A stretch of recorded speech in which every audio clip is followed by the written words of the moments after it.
हमारे शास्त्रों के अनुसार इस महाब्रह्मांड यानी गैलेक्सी में दो शक्तियां ऐसी हैं जो कि इसे संचालित करके रखती हैं। एक शक्ति वह है जो कि इसे पैदा करके इसका संरक्षण करती है और दूसरी महाशक्ति वह है जो कि इसे विध्वंस करके अपने अंदर समा लेती है। इन दो शक्तियों को हम भगवान महाविष्णु और भगवान महाशिव के नाम से जानते हैं।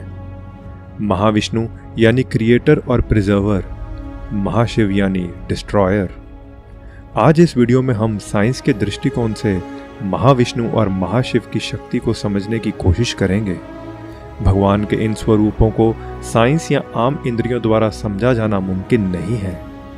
ये हमारे इंद्रियों और पहुंच से बहुत बाहर है, लेकिन फिर भी यहाँ हम उनके स्वरूपों की एक छोटी झलक आपको बताने की कोशिश करेंगे। जैसे कि हमने पहले भी अपनी वीडियोस में बताया है कि हमारे इस महाब्रह्मांड यानी गैलेक्सी को चलाने वाली शक्ति महाविष्णु के एक स्वरूप हैं, जिन्हें कि कारणोदाक्षाई विष्णु कहा जाता है। इन्हीं के शरीर में से सब मटेरियल और नॉन मटेरियल जगत निकलते हैं। अगर साइंस की माने तो यही कार्य हर गैलेक्सी में छुपे व्हाइट होल्स का होता है। व्हाइट होल अपने अंदर से मटेरियल, नॉन मटेरियल एनर्जी और मैटर को बाहर निकालते हैं और अपने अंदर कुछ भी समाने नहीं देते। अगर आप व्हाइट होल्स की कार्य प्रणाली को गौर से देखें तो ये कारणोदाक्षाई विष्णु से बिल्कुल मिलती जुलती है।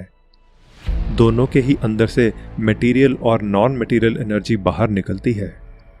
इन्हीं मटेरियल और नॉन मटेरियल तत्वों को इस्तेमाल करके उस गैलेक्सी के अंदर खरबों ब्रह्मांड यानी सोलर सिस्टम्स बनते हैं, जिन्हें कि आकार और रूप उस ब्रह्मांड के ब्रह्मा जी देते हैं और इन सब ब्रह्मांडों के विष्णु, शिव और ब्रह्मा जी होते हैं। ये सब एक ही महाशक्ति यानी महाविष्णु के ही अंश होते हैं। इनमें और महाविष्णु में कोई अंतर नहीं होता। हर ब्रह्मांड में विष्णु जी के जिस स्वरूप से ब्रह्मा जी की उत्पत्ति होती है उन्हें गार्भोदक्षाई विष्णु कहा जाता है। कहा जाता है कि गार्भोदक्षाई विष्णु की नाभि से ही ब्रह्मा जी की उत्पत्ति होती है। इसके बारे में डिटेल में हम किसी और वीडियो में बात करेंगे, लेकिन अभी इस वीडियो के मूल विषय पर आते हैं। तो अब आप समझ गए होंगे कि व्हाइट होल्स कारणोदाक्षाई विष्णु की ही एक शक्ति का स्वरूप है। जैसे आज तक किसी ने महाविष्णु को नहीं देखा है, ठीक उसी तरह कोई भी व्हाइट होल्स को आज तक देख नहीं पाया है। इसे सिर्फ साइंटिफिक थ्योरीज के जरिए प्रूफ किया जा चुका है, लेकिन इसका स्वरूप देखने के लिए ना तो कोई यंत्र हमारे पास है और ना ही इस तक पहुंचने की कोई तकनीक। चलिए बात करते हैं इस महाब्रह्मांड यानी गैलेक्सी की दूसरी महाशक्ति की, जिन्हें कि महाशिव कहा जाता है। जैसा कि आप जानते होंगे कि महाशिव जब महाकाल का रूप धारण करते हैं तो उन्हें डिस्ट्रॉयर यानी विध्वंसक के रूप में देखा जाता है। महाशिव या महाकाल ही अनेकों ब्रह्मांडों यानी सोलर सिस्टम्स को अपने अंदर समाकर उनका लय करते हैं।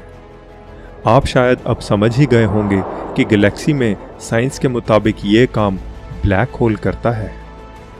ब्लैक होल में इतनी शक्ति होती है कि वह अनेकों ब्रह्मांडों को अपने अंदर समा सकता है। ब्लैक होल की ग्रेविटी इतनी ज़्यादा होती है कि उसकी बाउंड्री यानी इवेंट होराइजन तक गई हुई कोई भी चीज़ उसके ग्रेविटेशनल पुल से नहीं बच पाती, यहाँ तक कि लाइट भी नहीं। इसके रास्ते में आने वाले ग्रह, सितारे आदि सबको ये अपने अंदर निगल जाता है। अगर कंपैरिजन किया जाए तो ब्लैक होल और महाशिव यानी महाकाल की कार्य प्रणाली काफ़ी मिलती जुलती है। दोनों ही अति विध्वंसक शक्ति के मालिक हैं। तो क्या ब्लैक होल महाशिव की ही एक शक्ति का स्वरूप है? इस पॉसिबिलिटी को रूल आउट नहीं किया जा सकता। हमारी गैलेक्सी यानी महाब्रह्मांड में सबसे बड़ा और active black hole Sagittarius A है, जो कि धरती से लगभग 26,000 प्रकाश वर्ष की दूरी पर है।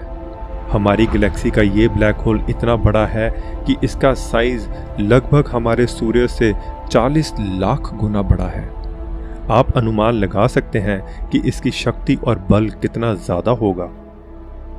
हम ब्लैक होल्स को देख नहीं सकते, ठीक वैसे ही जैसे हम महाकाल को नहीं देख सकते।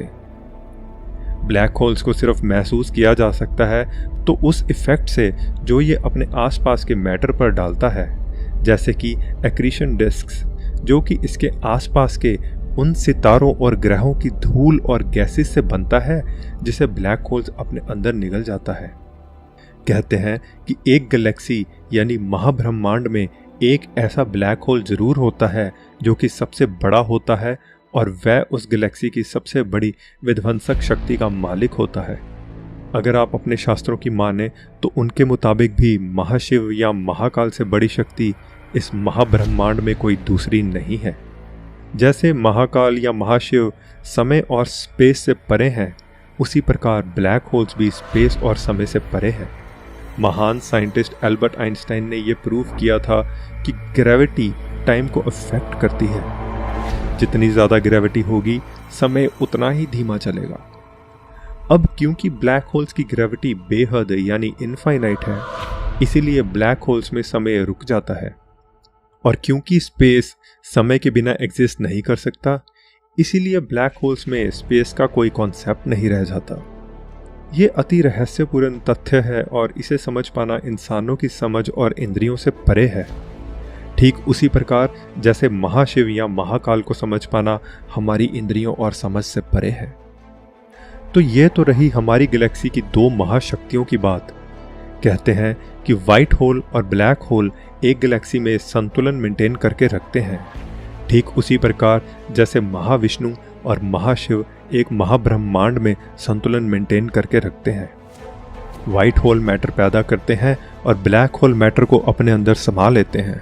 साइंस ने आज तक व्हाइट होल देखे नहीं हैं, इसे सिर्फ थ्योरी द्वारा प्रूव किया जा चुका है, परंतु इसकी अस्तित्व का पता ठिकाना किसी को भी नहीं है। कई थ्योरीज की माने तो एक गैलेक्सी में व्हाइट होल और ब्लैक होल एक दूसरे से एक अनदेखी फोर्स द्वारा कनेक्टेड रहते हैं। इस थ्योरी के अनुसार जो मैटर ब्लैक होल में समा जाता है वह पैरेलल यूनिवर्स में किसी दूसरे व्हाइट होल से बाहर निकलता है। लेकिन इन पॉसिबिलिटीज का तो कोई अंत नहीं है।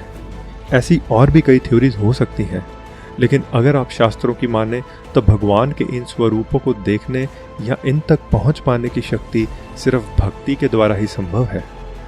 भगवान के ये स्वरूप उनकी इच्छा और आज्ञा बिना कोई और नहीं देख सकता। लेकिन भगवान अगर चाहें तो वह अपने भक्त को अपने इन स्वरूपों के दर्शन बहुत आसानी से करवा सकते हैं। जैसे कि भगवान श्री कृष्ण ने अर्जुन को अपने विराट रूप के दर्शन करवाए थे, जिसे देखकर अर्जुन भी भयभीत हो उठे थे। अगर आप उस स्वरूप से जुड़े कुछ साइंटिफिक फैक्ट्स को जानना चाहते हैं तो उस वीडियो का लिंक हम यहाँ दे रहे हैं। हमारे शास्त्रों से जुड़ी ऐसी कई और थ्योरीज को अगले वीडियो के लिए सीमित रखकर आज हम इस वीडियो को समाप्त करते हैं। अगर आपको ये वीडियो पसंद आया हो तो इसे लाइक, शेयर और सब्सक्राइब ज़रूर करें और नोटिफिकेशन बेल आइकन को प्रेस करना मत भूलें। चलिए मिलते हैं अगली वीडियो में।